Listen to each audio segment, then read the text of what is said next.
Hello everyone and welcome to our latest renewable energy and clean tech podcast, and today we are delighted to have with us, alongside Nick Walker, our head of renewable energy research, the CEO of Ceres Power, Phil Caldwell. Very good morning, Phil. How are you doing? Very well, thank you for having me. Excellent, good. No, you're very, very welcome. Now, this is a highly topical podcast. So I'm incredibly grateful to have your time here, and I think listeners have been eager to listen to, your plans going forward and a little bit about the company. But just to really set the scene, 2023 is going to be absolutely enormous. Obviously, 2022, we saw some huge numbers coming out in the global fight for decarbonisation. And just to throw a few numbers out there, in the US, we've got $370 billion worth of funding for clean energy, of which $9 billion will be for regional hydrogen hubs. In the EU, we've got €5.4 billion award programme for hydrogen tech value chain. And obviously over in China, Asia and Indonesia and other places, this continues to be a hot topic. So Phil, all that given, perhaps could you just give us just a bit of an outline about how you see the renewable energy sector, specifically on hydrogen, and maybe just give us a bit of a background on yourselves? Yeah, sure. So all those numbers, they can make your head spin, but and 2022 for many reasons was quite a difficult macroeconomic backdrop going on. However, the underlying drivers for hydrogen and fuel cells have just continued throughout. There's been various triggers. Obviously, war in Ukraine has put more and more pressure on conventional fuels. The US coming to the party with the IRA bill has really, I think, taken people by surprise, and we had repower in the EU, but now there's pressure on the EU to go faster. And as you rightly mentioned, there's other parts of the world that haven't yet announced what we expect to be similar IRA kind of policies. Japan is definitely warming up with one we know of. South Korea has always been in a leading position, and we've got partnerships there. India has got big ambitions to go from an importing fossil fuels to actually being a net exporter of things like green steel, green ammonia. So we're seeing a big shift in the energy landscape. One of the things that sometimes I think is overlooked in the UK, when we talk about hydrogen and fuel cells in the UK, we look at it with a very UK-centric lens sometimes. And one of the things that I'm very keen to get across to people is Ceres is a very proud UK company, but we're very, very global. And if you look at the partnerships we've got, we look at decarbonisation as obviously a global endeavour that we have to act pace and at scale, and that can only be done through collaboration. And that's one of the key values that we have at Ceres. Yeah, and I think we'll go into a lot more detail about some of these collaborations that you've got. And it's, to be honest, it's very good to see a British company which is truly a global operation. Just moving it back, because obviously we started off with some huge headline numbers, and one of the questions we often get asked by investors is, great, I see the amount of money that's going into the sector, that's fantastic, but how much of that is really going to be applicable to, say, solid oxide fuel cells, which is obviously where you guys are operating? So can you sort of give us an idea about how you can, really be part of that mix and that funding going forward? Yeah, so without getting too technical, solid oxide have some key attributes that are very relevant to decarbonisation. And obviously where hydrogen plays, we believe in Ceres, is in the hard to decarbonise areas of society. So that's things like industrial decarbonisation, that's things like heavy transportation, that's things like distributed power. And really, some of these sectors don't have many other alternatives. I'll give you a good one. Shipping. You might think of that as quite a niche sector, but it's actually huge in terms of the challenge. And how do you actually power ships? What kind of fuel are they going to run on in the future? That's an area where solid oxide is probably the only alternative, because we're high efficiency and we're fuel flexible. So we're able to run on today's fuels like natural gas, but also on future fuels like methanol. And we're doing work on things like ammonia as well. So that's a good example. The high efficiency of our technology also lends itself very well to low-cost green hydrogen, particularly for industrial decarbonisation, where we're able to capture waste heat. And industry is something like 29% of carbon emissions globally. So again, huge market. So when you start to look at markets and how much of that is addressable by solid oxide, it depends on sector by sector. I think in green hydrogen, some forecasts are there saying about 20% could easily be solid oxide, particularly in things like industrial decarbonisation. we expect to have very high market shares in things like shipping and heavy transportation. And then in distributed power, that's quite an interesting area because we need more and more distributed power as we get intermittency on power grids, etc., and as we're starting to see a shift in the energy landscape. So it's not one technology wins all, but solid oxide definitely has this sweet spot of fuel flexibility and high efficiency. Phil, can I just pick up that point on electrical efficiency? When I'm asked by investors sometimes to try and describe Ceres Power in a nutshell, what's the key USP? The thing I like to talk about often is about electrical efficiency, your 60% electrical efficiency at system level, and how that compares with the efficiency of power coming out the plug. Okay, so you've got obviously thermal power stations, coal, gas producing power, probably around 50%-ish. It goes through the transmission and distribution network, loses maybe 10-15%, and you're getting about 30-35% out the plug. With distributed power, with Ceres Power Systems, you're getting 60%. So that's actually 70% more power for the same fuel input cost. Okay, now in this era that we're in at the moment, post obviously Ukraine war, inflation, with high energy prices, that's obviously very, very valuable. 70% more power at same fuel input cost. As you look at sort of across the ecosystem of your customers and some of those new customers you tantalizingly pointed to in your last trading update last week, how important is that to people? And on the distributed sort of baseload stationary power sector in particular, are you seeing increasing traction both inside different types of buildings? And what about the potential diesel generator replacement market? Is that something that people are looking at as well? I think that the big appeal, it depends on where you are in the world. So post-Ukraine, everybody's looking at how do we reduce our dependencies on fossil fuel. So therefore, a better use of fossil fuel, a better use of nat gas or whatever it is obviously putting it through a fuel cell rather than putting it through a thermal plant or putting it through a diesel genset, a combustion engine type arrangement. But I think the other thing that's going on is there's a need for dispatchable power and reliable power. I'll give you an example. We looked recently at building a new technical centre. One of the big problems in the UK is actually getting power to it, just on the power networks, etc. And we're seeing that in several different places. So there's a combination of what's a better use of fuel to generate power, but also what's a reliable source of power. Now, replacing a diesel genset, we see that as less of a market, because if you've got something like a fuel cell, which is so efficient, more efficient than the grid, you actually want to run it continuously to get the best use of that asset. But it does give you this independence that is going to be more and more important. And we've seen that. If you look at what's happened in Europe in the last year or so, we've had French nuclear going down, we've had Germany reducing nuclear power plants, we've had hydropower levels coming down because of reduced snowfall and rainfall. All of those trends mean that there's more and more need for dispatchable power, and sometimes that's not very clean, and therefore that's one of the areas that we do see that we feed into. And then when you go outside of Europe and you look at places like Asia, they're moving away from coal to cleaner fuels, and part of that energy transition will be potentially towards natural gas and then towards hydrogen. So again, it depends on the application and the end market, but the beauty of this technology is really that fuel flexibility. Could I just ask, just on that before we go specifically about your products, because obviously you're talking about the changing power landscape, and it's absolutely right about the need for reliable power as well as cheap power. Yeah. And obviously one of the sort of collaborations or discussions you have with Shell and some of the other big global oil and gas majors, could you just maybe comment just about the kind of work that they are doing, which would allow you guys to scale up and for this to be a much more a system that is much more readable and easily available for people, i.e. some of the questions we get is, well, when is the infrastructure going to be in place? When are the pipelines going to be there? When is it going to be the transportation of this and the actual generation of these things? So maybe it would be quite useful just to give a sense on how much work is going behind the scenes, which maybe we don't see from some of the other super majors and things, to get us to that point where it becomes much more of a normal conversation.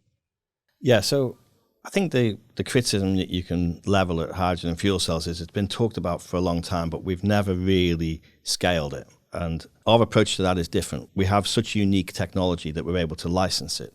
And therefore, we work with industrial giants like Bosch, like Doosan, and like Shell. And in that value chain, people like Shell and the oil majors, etc., are very important because they create the pull, the demand for this technology. But where I think a lot of pure play companies have struggled is you can raise capital, but then you've got to industrialize and put down manufacturing. Now, we are world class at Ceres in electrochemistry and particularly solid oxide. But in terms of industrialization, mass manufacture, our partnerships like Bosch and Doosan, that's what they do. So we want to get this technology to the scale of solar and lithium ion, and therefore you've got to make it a standard and you've got to really grow it at scale and pace.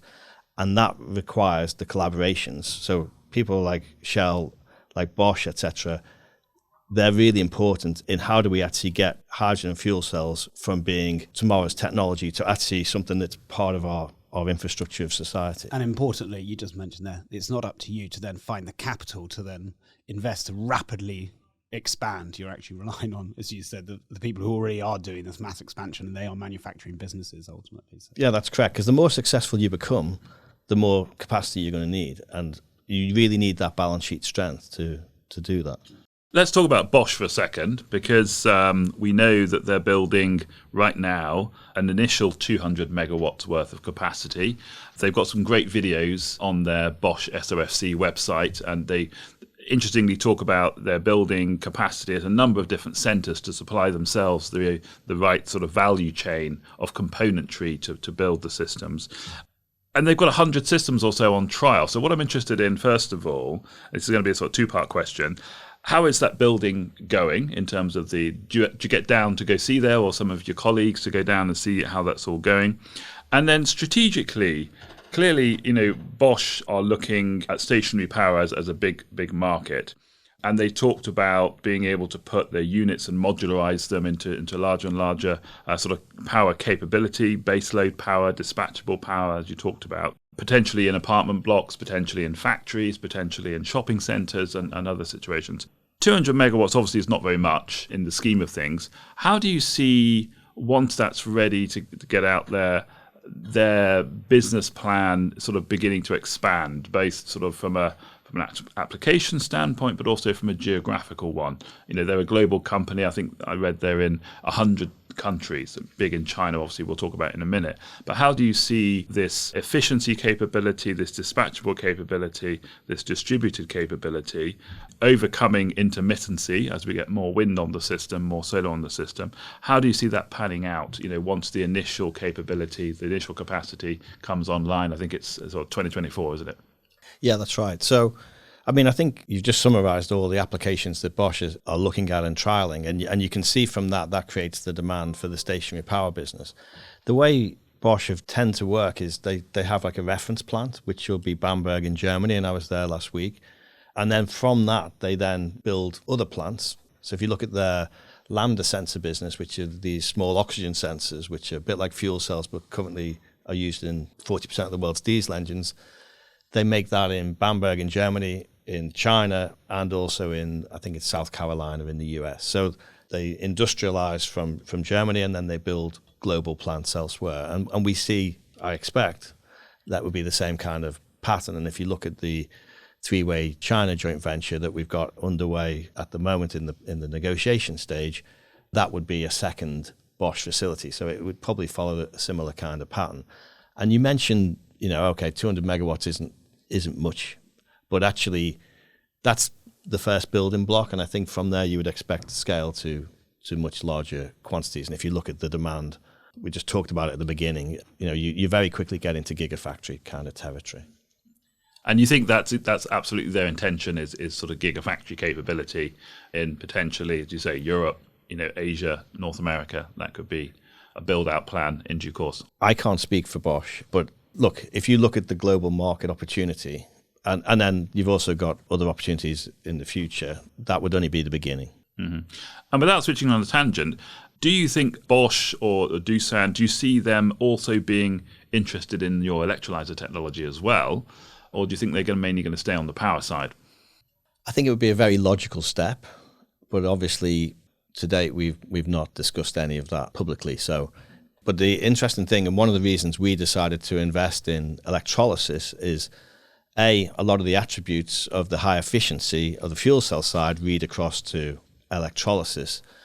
But B, solid oxide is one of the only technologies that's truly reversible.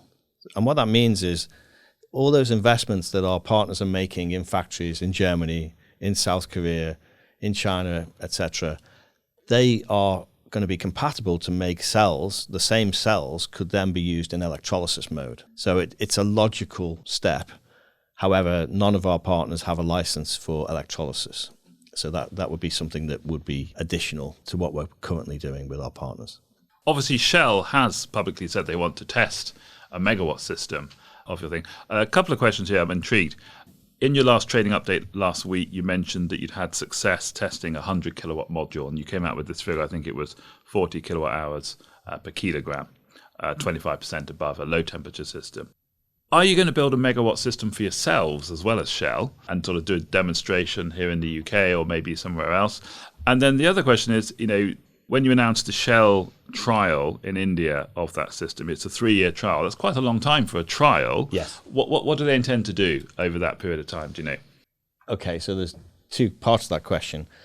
3 years is a long time, but I think that very quickly we'll get confidence there, and then I think we'll talk about further steps. But I think 3 years just gives a sense of the longevity of the technology. The 40 kilowatt hour per kilo number that you referenced is important because we think there's quite a lot of, it's quite difficult for people to compare apples and apples in electrolyzer efficiency because people talk about high heating values, low heating values, et cetera, and does that include compression? Does it include all this balance of plant kind of efficiencies? That 40 kilowatt hour per kilo number, I think, is very significant when you think most low temperature stuff at best is about 55, maybe 50. It just shows you the clear advantage of this technology in that space. And on my other question of, are you going to build a megawatt system for yourselves? Is that part of the plan? Probably.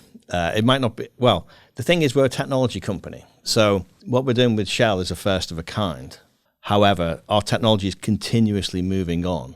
So if you come to Horsham, you'll see now test beds where we can test modules, but we'll be upgrading some of those modules, I think, in future to run on latest versions of technology, etc.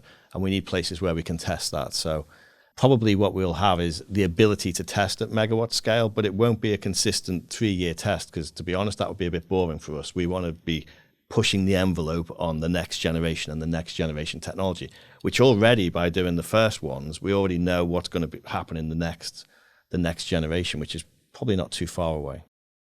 Can we fast forward to China now? Obviously, as soon as you sort of mention that country, it evokes, enormous amounts of scale and the size.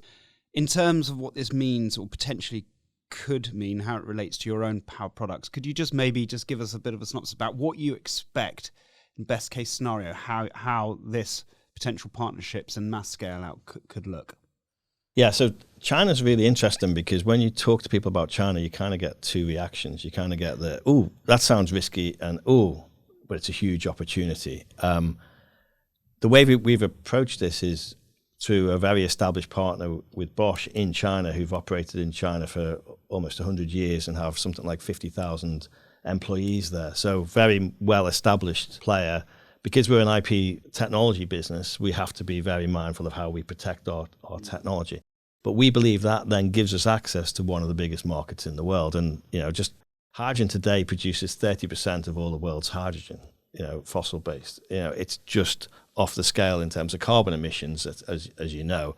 It has to do this transition. It's predominantly coal and renewable today. It's going to have to transition, and it's also going to, I think, come forwards with very progressive, a bit like IRA, subsidy policies, etc. So I don't think you can ignore China very easily. And I think that the way we're approaching it gives us access to this market. And I think it's quite an interesting point for investors is, if you want to play in all these different markets, if you would like to be exposed to the Korean market or the Chinese market or the European market, or in the future some of these other markets we talked about, through Ceres, we play in all those markets rather than a pure play North American company or a pure play European company, which in today's world with protectionism is getting harder for those companies to actually, if you're a European company, it's getting harder for you to actually even play in the US market. You talked about in your last trading statement about new customers. Obviously, you can't tell me who, where, when, but it was very tantalizing that you talked about being in late stage negotiations. As you said, you are already present with your partners quite heavily in Asia, Korea, Japan, China. You're obviously in Germany with Bosch. Which parts of the world, what types of industries, what types of companies would you like to be partnered with in due course to give a more sort of balanced spread, if you like, of companies who have the ability and the need to utilize your highly efficient both fuel cell power systems and electrolyzer hydrogen producing systems? Well, I think North America is an obvious opportunity with the IRA initiative there. Again, that's with new partners, but also could be through existing partners who expand geographically. India is going to be a very significant new market, I think, or opportunity. I'm not trying to predict where we're going to be able to exploit it, but if you just look at the market trends, that's another big growth market. And then I think we have to look at the electrolysis market slightly differently from the fuel cell market. So Asia, I think, is going to remain a very key market for our fuel cell business. I think electrolysis provides us with new opportunities globally. And I think we deliberately said we wanted to invest in the electrolysis business. We're going to capture the IP and develop the technology before we license it. That was 18 months, 2 years ago. As we reported in the trading update, it's gone phenomenally well. But the interest in that technology, when you've got something which is 25% more efficient and is predominantly focused on industrial decarbonisation, which will be the first target market that really takes off for hydrogen, then that's a massive global opportunity for us as well. So I think that goes to other regions beyond where we are today. We look often, both in the private and the public markets, at hydrogen production projects, ammonia production projects. We've seen and heard a lot over the last few months. We had the COP27 recently. We've had Davos, obviously, and there's been lots of countries making big announcements. And when we look at the future of particularly fuels like ammonia, it looks as though there's going to be a very different play out in terms of energy concentration from where we have fossil fuels in the ground today in the future. So countries like Australia, obviously very high radiance of sun, productive for solar. Countries we often hear talked about, obviously a number of Middle Eastern countries, again, got a lot of desert. Countries like Chile in South America. So it looks as though there's opportunities for different types of countries to be producers, and then there's going to be the transportation of fuels. But to produce, obviously, people want green hydrogen, people want green ammonia, people want green methanol. You mentioned shipping, obviously, as obviously propulsion for shipping, but also production of shipping fuels as well. And I guess, again, some of these markets are very, very large scale, and that type of premium efficiency presumably can play in. So are you seeing, I know obviously your electrolyzer commercialization is at a slightly earlier stage than your fuel cell, but are you seeing interest from those countries, some of the new countries, if you like, who could be the future producers of green fuels? Yes, we are, in short. I think anybody that is looking to enter these markets are, today I think they're going to start with available technology like alkaline, which has been around for almost 100 years in one form or another. But very quickly, efficiency matters. Particularly, we talked about it at the beginning, energy efficiency, 2/3 of your input going in is the cost of energy. If you think about what that means in terms of upstream infrastructure, renewables, in terms of solar or wind, you can save a lot of upstream investment and save a lot on your OPEX. And that, we've given numbers before, but we're very confident with our technology we can get to less than $2 a kilo of hydrogen, green hydrogen, or even lower. That's for on-site production. So you mentioned about places like Chile and Australia, etc. But very often when you're talking about hydrogen production, the cost of transportation and shipping is always a big if, and it adds costs. We're talking about a very high efficiency, low cost technology that could be deployed, let's say in Northern Europe, and even with higher power prices still be economically efficient because it's so high efficiency. Phil, I think we could be sat here for quite quite a lot longer talking about all sorts of things we haven't even mentioned, the actual crux of the technology you have, all the IPs that you have, other collaborations that you've got, but we won't. We'll leave that so that people can come to us and you directly to ask further questions, or presumably go to site to see the stuff, Nick, read your report and so forth. But look, what's very clear is that now more than ever, you've got exceptionally strong tailwinds behind you, enormous amounts of capital, net zero is one thing, but now energy security, and it's on the front pages and of every single paper every single day. So I think you're absolutely in the right place at the right time at the moment. And I think what you have managed to demonstrate over the last decade or so is the collaborations that you have with the world's biggest companies is quite phenomenal. And clearly over the next decade, it's going to be very, very exciting. Ceres is going to look a very different business to what it has done previously. So many congratulations on that, but a lot still to look forward to for investors going forward.